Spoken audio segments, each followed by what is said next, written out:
preferentially how you would do it. I realize in the real world it may be different, that your circumstances and access to gear or whatever may dictate other formatting.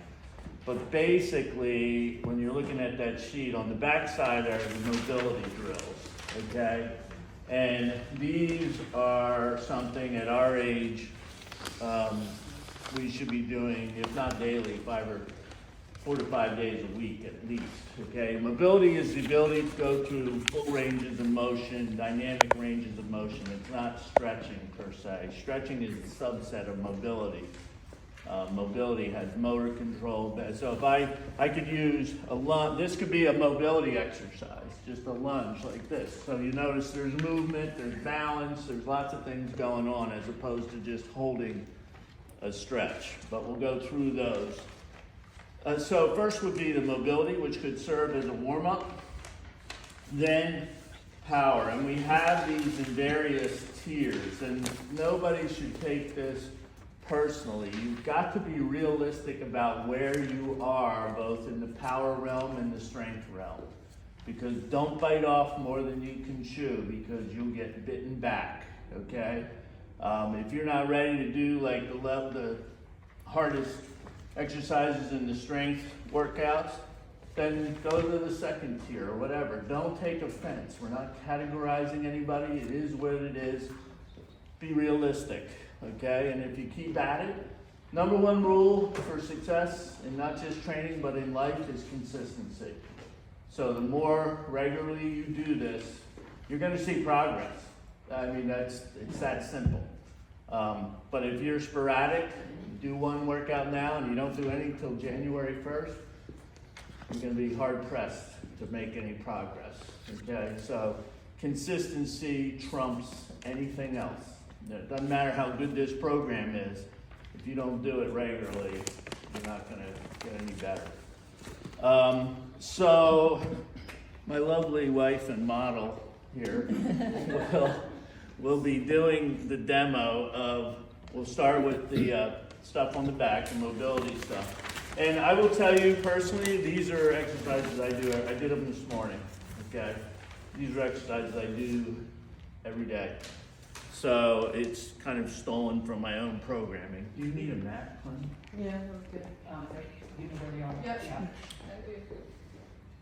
So, depending on the surface you have, you probably don't want to do this, especially at our age with our knees being what they are, on hardwood floors, for example.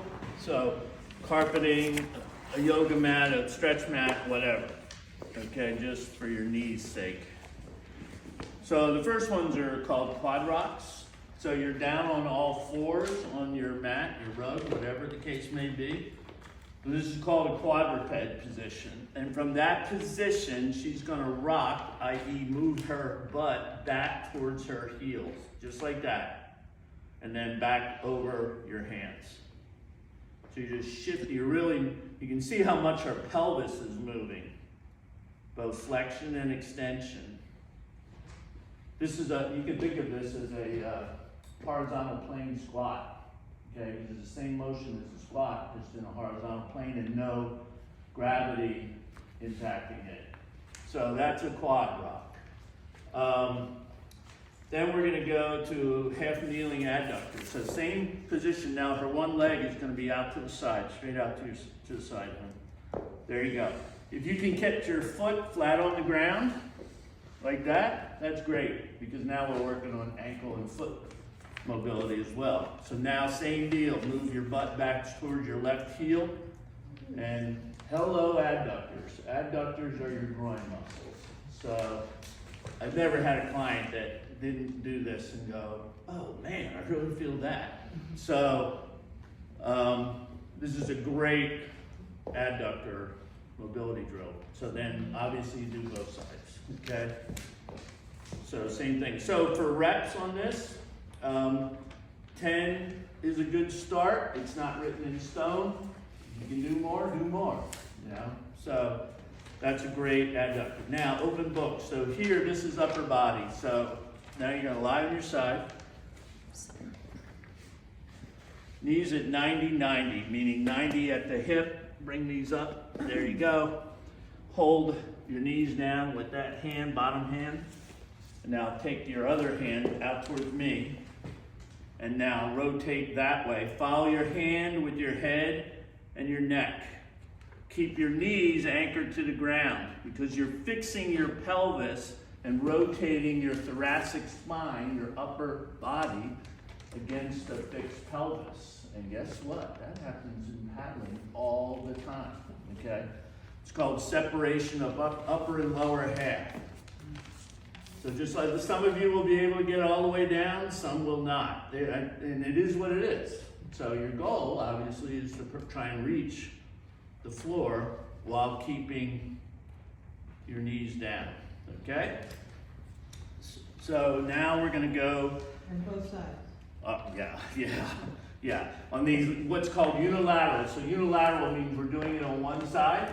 You gotta do both sides, okay? Don't think that I can just do my good side.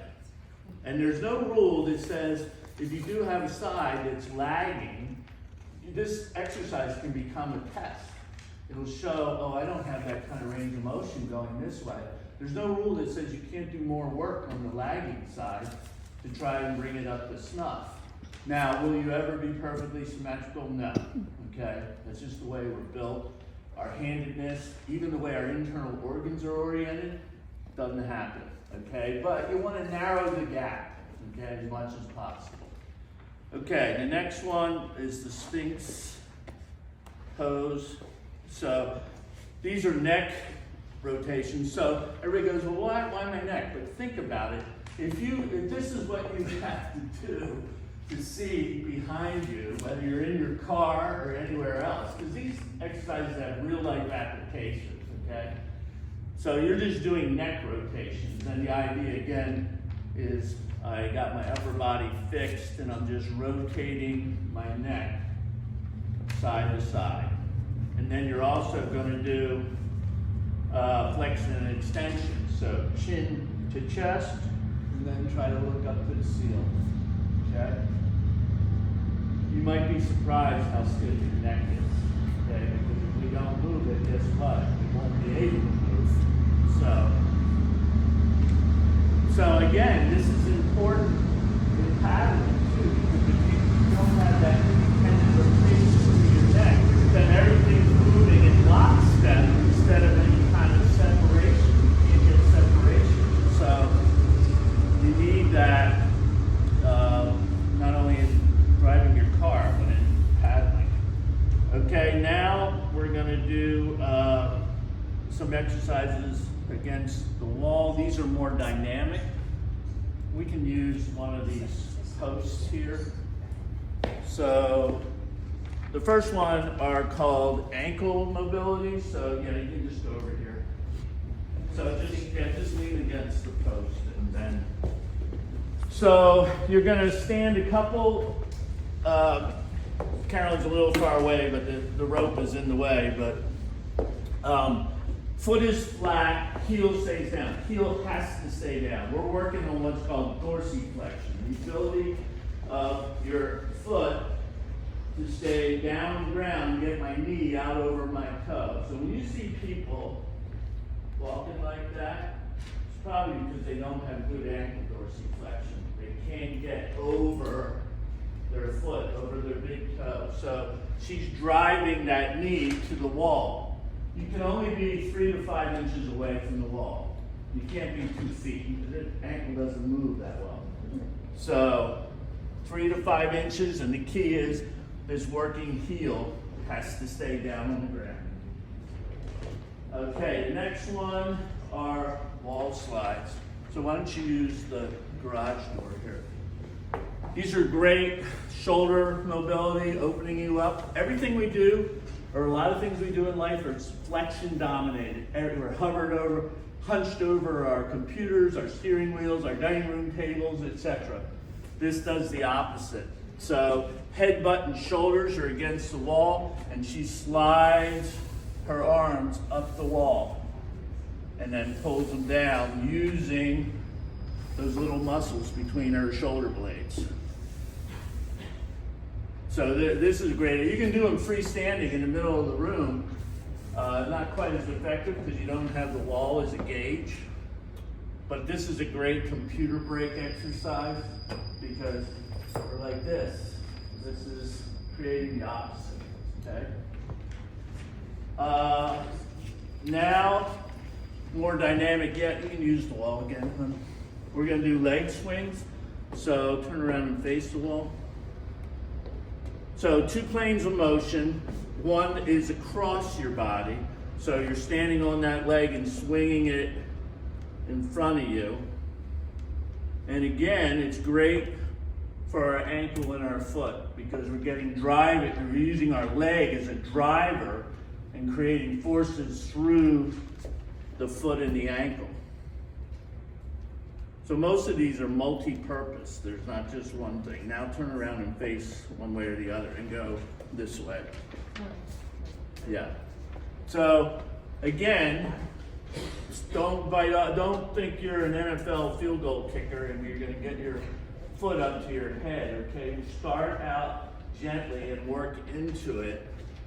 But this is dynamic, so you can use some momentum and yeah, that's good.